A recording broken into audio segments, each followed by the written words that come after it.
Organic revision series 1 हमारा class है class number 33 और इस वीडियो से हम क्लास नंबर 33 शुरू करते हैं। अब हमारा सबस्ट्रेट है बेंजीन और प्रोडक्ट है हेलोएरिन। अगला क्वेश्चन है क्वेश्चन नंबर 128। बेंजीन से क्लोरोबेंजीन बनाना है। एक बार आप इस क्वेश्चन को ट्राई करिए, फिर हम लोग आगे बढ़ते हैं। ये हमारा बेंजीन हुआ, इसमें हमने हेलोजिनेशन क्लोरीनेशन किया Cl2 in the presence of FeCl3 Lewis acid, तो हमारा क्लोरोबेंजीन बन गया। तो बेंजीन से अगर हम रिएजेंट Cl2 FeCl3 यूज़ करेंगे तो क्लोरोबेंजीन बन जाएगा, और अगर रिएजेंट Br2 FeBr3 यूज़ करेंगे तो ब्रोमोबेंजीन बन जाएगा। अगला है हमारा बेंजीन से फिनॉल। एक बार आप इस क्वेश्चन को ट्राई करिए, फिर हम लोग आगे बढ़ते हैं। तो ये प्रिपरेशन ऑफ फिनॉल में था NCERT में। बेंजीन से ओलियम, तो हमारा SO3H सल्फोनिक एसिड बन जाएगा, ये बेंजीन हो गया। और उसके बाद हम लोग पहला NaOH और उसके बाद H+, ये दो स्टेप वाइज रिएक्शन करेंगे तो हमारा फिनॉल बन जाएगा। इसे आप चार्ट में लिख सकते हैं, पहला ओलियम, फिर NaOH, फिर H+, तीनों को एक साथ लिख दिया तो आपका फिनॉल बन गया। या आप ऐसे लिख सकते हैं, बेंजीन से पहले ओलियम तो बेंजीन सल्फोनिक एसिड बनेगा PH SO3H, और उसके बाद पहले स्टेप में NaOH, दूसरे स्टेप में H+, तो आपका फिनॉल बन जाएगा। अगला है हमारा बेंजीन से बेंजल्डिहाइड। एक बार आप इस क्वेश्चन को ट्राई करिए, फिर हम लोग आगे बढ़ते हैं। तो ये हो गया बेंजीन। अभी मैं नेम रिएक्शन के नाम नहीं लिख रहा हूँ, अभी हम लोग ऐसे ही देख रहे हैं।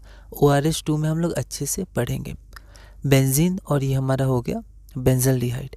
ये रिएजेंट हो गया COHCl और एनहाइड्रस AlCl3 CuCl। चार्ट में बेंजीन, ये रिएजेंट और हमारा बेंजल्डिहाइड हो गया।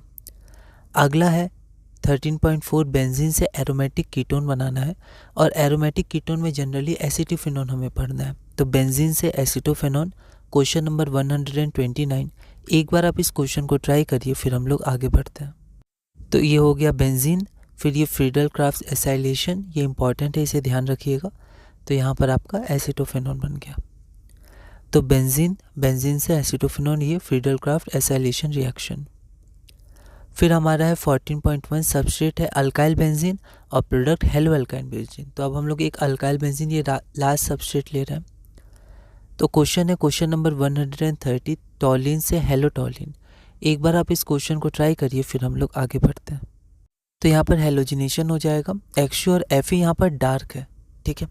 तो हेलोजिनेशन में जब हम लोग अल्केन्स का करते थे तो हम लोग Hμ लाइट लेते थे, लेकिन यहाँ डार्क ले रहे हैं। XU Fe डार्क, तो ऑर्थो और आपका पैरा पोजिशन पे सब्स्टिट्यूशन हो जाएगा। टॉलिन से हेलो टॉलिन, XU Fe डार्क। अगला क्वेश्चन है क्वेश्चन नंबर 131। क्यूमीन से फिनॉल, ये इंपॉर्टेंट रिएक्शन है और NCERT आप पढ़िएगा। तो इसमें जो बाय प्रोडक्ट हमारा बनता है वो भी लार्ज क्वांटिटीज में बनता है, और दूसरा ज़्यादातर वर्ल्ड में जो प्रोडक्शन होता है फिनॉल का वो इससे होता है ना, NCERT में दिया हुआ है। तो एक बार आप क्यूमीन से फिनॉल बनाइए, उसके बाद हम लोग आगे बढ़ते हैं। तो ये हो गया क्यूमीन, इसको आप चार्ट 2 में लिख सकते हैं ना। तो मैं कुछ बता रहा हूँ, अगर मैं कुछ भूल जाता हूँ, आपको जो इंपॉर्टेंट लगे तो वो आप उसको अपने चार्ट में लिख सकते हैं। तो इसमें हमारा क्यूमीन परऑक्साइड बनता है, उसके बाद H+SO, तो फिनॉल। इसमें जो बाय प्रोडक्ट एसीटोन होता है वो भी लार्ज क्वांटिटीज़ में हमें मिलता है।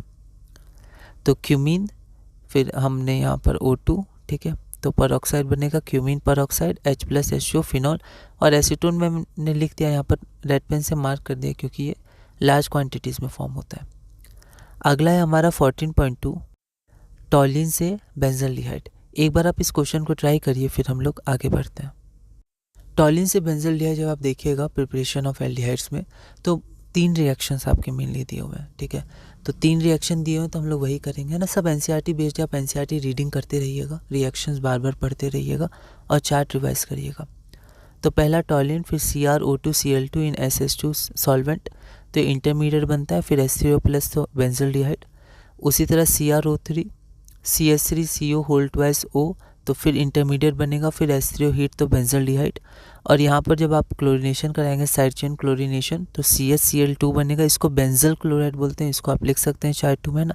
बेंजाइल क्लोराइड होता है CH2Cl यहाँ पर, और CHCl2 बेंजल क्लोराइड होता है। फिर HO एट 373 केल्विन, मतलब 100 डिग्री सेल्सियस के लगभग, तो आपका बेंजल्डिहाइड बन जाएगा। तो चार्ट में आप ऐसे करके इसको लिख सकते हैं। अगला है 14.3। अल्काइल बेंजीन से हमें बेंजोइक एसिड बनाना है।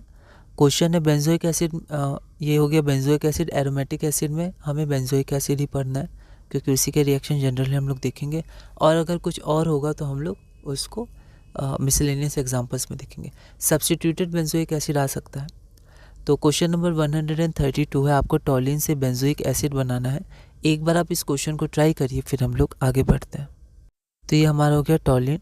टॉलिन से KMnO4 KOH, तो बेंजोइक एसिड मतलब यहाँ पर हमारा कार्बोक्सिलेट एनायन पहले बना, फिर H3O+ से जैसे ही H बना तो बेंजोइक एसिड हो गया। ठीक है, तो चार्ट में आप टॉलिन से भी लिख सकते हैं, पर आप मैंने यहाँ टिक किया, आप ये लिखिएगा। ठीक है, क्योंकि अगर यहाँ पर इथाइल बेंजीन भी होता तो भी आपका बेंजोइक एसिड ही बनता है, इसलिए आप यहाँ एल्काइल बेंजीन लिख दीजिए और KMnO4 KOH H3O+ benzoic acid, तो सारा वो R जो है COH में कन्वर्ट हो जाता है।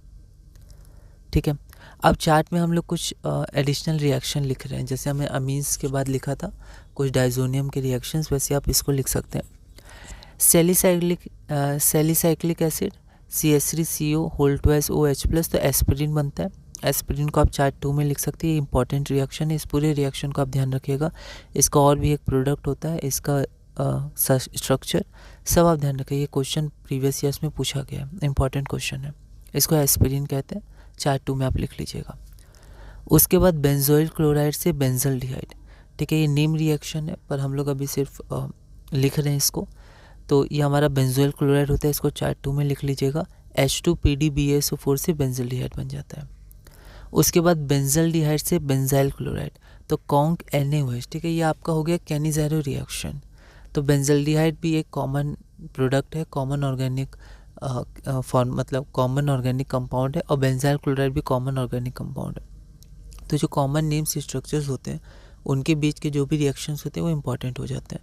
तो बेंजल्डिहाइड से बेंजाइल क्लोराइड आपका हो गया। यहाँ पर अगर हम लोग HCO+ देंगे तो फिर आपका बेंजोइक एसिड बन सकता है, पर मैंने ये लिख दिया है क्योंकि आपका बेंजाइल क्लोराइड और ये कार्बोक्सिलेट अनायन जो है ये भी बनता है। ठीक है, तो कैनिज़ेरो रिएक्शन है, कॉन्क NaOH। उसके बाद बेंजामाइड से बेंजोइक एसिड। ठीक है, बेंजामाइड क्या होता है, एक अमाइड होता है, C+O और NH2। ठीक है, और यहाँ बेंजीन होता है, तो इस अमाइड को हम लोग बेंजामाइड कहते हैं। तो ये सब कुछ कॉमन है, तो इनको आप लिख लीजिएगा चार्ट 2 में। इसका H3O+ हाइड्रोलाइसिस तो बेंजोइक एसिड बन जाता है। फिर बेंजोइक एनहाइड्राइड से बेंजोइक एसिड। ठीक है, तो चार्ट 2 में आप ये एनहाइड्राइड लिख दीजिएगा, C+O, ये एनहाइड्राइड का स्ट्रक्चर होता है, और इसको जब हम लोग H2O के संग हाइड्रोलाइसिस करते हैं तो ये बेंजोइक एसिड बन जाता है। उसके बाद है ईस्टर से बेंजोइक एसिड, एक बार इसको देख लीजिए। वैसे ये चार्ट में आप लिख सकते थे डायरेक्ट, पर मैं फिर भी एक क्वेश्चन बना दिया मैंने।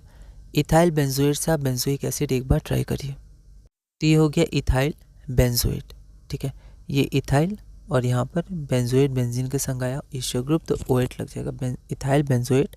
चार्ट 2 में आप इसे लिख लीजिएगा H3O+, तो यहाँ पर आपका बेंजोइक एसिड बन जाएगा इथाइल अल्कोहल। ठीक है, तो चार्ट में आप लिख सकते हैं इथाइल बेंजोएट से H3O+ बेंजोइक एसिड। यहाँ मैंने डायरेक्ट एरो लिखा है, यहाँ पर आपका रिवर्सिबल रिएक्शन है, पर आप उसको आप देख सकते हैं लिखते समय। अभी एक जनरल के लिए मैंने ऐसे लिख दिया है। ठीक है, उसके बाद नाइट्रोबेंजीन से एनिलीन के लिए H2PD इथेनॉल या फिर SN+HCl या FeHCl एनिलीन, तो आपका नाइट्रोबेंजीन से एनिलीन बन जाएगा। अब यहाँ पर हमारा एरोमेटिक कन्वर्जन भी पूरा होता है। अब जो भी बहुत सारी चीज़ें जो मिसलेनियस में मैंने नहीं लिखी हैं, बहुत सारे रिएक्टेंट्स और प्रोडक्ट्स और सबस्ट्रेट्स, पर मैंने कहा था कि हम लोग अब मिसलेनियस में अपने चार्ट को और मॉडिफाई करते जाएंगे जैसे हमने एलिफेटिक में किया था। तो इसी के साथ हमारा ORS1 कंप्लीट होता है। तो हमने ORS1 में क्या किया, कन्वर्जन किया, एरोमेटिक और एलिफेटिक। अब इसके क्वेश्चंस हम लोग धीरे धीरे करते जाएंगे, इसके अलग अलग प्रीवियस ईयर क्वेश्चंस के क्वेश्चंस करेंगे, और भी कुछ हम लोग क्वेश्चंस करेंगे, NCERT के क्वेश्चंस करेंगे, और अब इसमें मिसलेनियस क्वेश्चंस हम लोग करते जाएंगे कन्वर्जन्स में, चाहे वो एलिफेटिक हो या एरोमेटिक हो।